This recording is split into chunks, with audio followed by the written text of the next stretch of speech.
The United States, and I am announcing today, will be investing $20 million.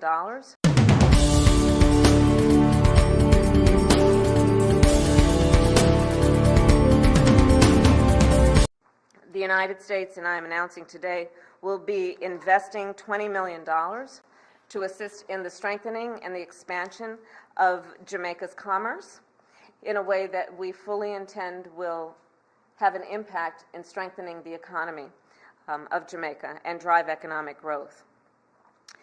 We also recognize, just as it has been in the United States for Jamaica, one of the issues that has been presented as an issue that is economic in the way of its impact has been the pandemic.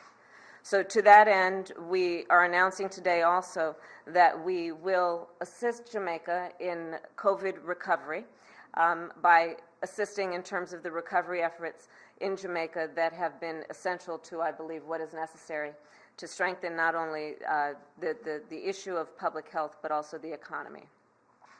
And this is on top of more than what we have done throughout the year since the start of the pandemic, $12 million in COVID assistance, and more than 600,000 vaccinations or vaccines that have been donated. Lastly, but most importantly, a great part of our conversation, Mr. Prime Minister, that we appreciate has been about the priority we share for security in the region, as well as the issue of crime prevention. So we discussed, of course, the priority that your government places on both those issues, and we agree that one area of important focus is on youth and on, as you said, the human capital of Jamaica. To that end, we have committed, and we are announcing now, to provide $10 million to target at-risk youth in Jamaica through a number of initiatives that we believe will have exponential impact not only on the issue of crime prevention, but what we intend as well, which is to strengthen, as you have described, the natural human capital that exists in Jamaica among young people.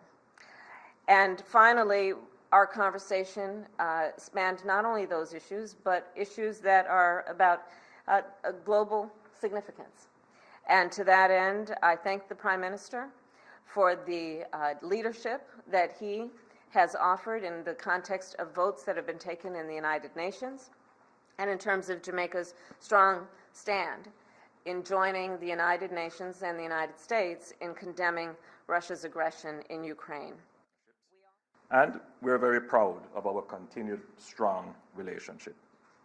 Today, our discussions reaffirmed this strong partnership, and we discussed ways in which this partnership can be strengthened and expanded. Madam Vice President, the Jamaican government and people have sacrificed and worked hard to successfully entrench macroeconomic stability and fiscal sustainability, and in particular in managing our debt.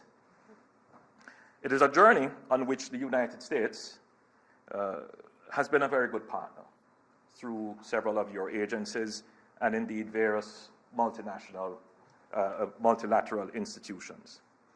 Jamaica today is a model of a small, open economy which has transitioned its public financial management into a stable and financially prudent one.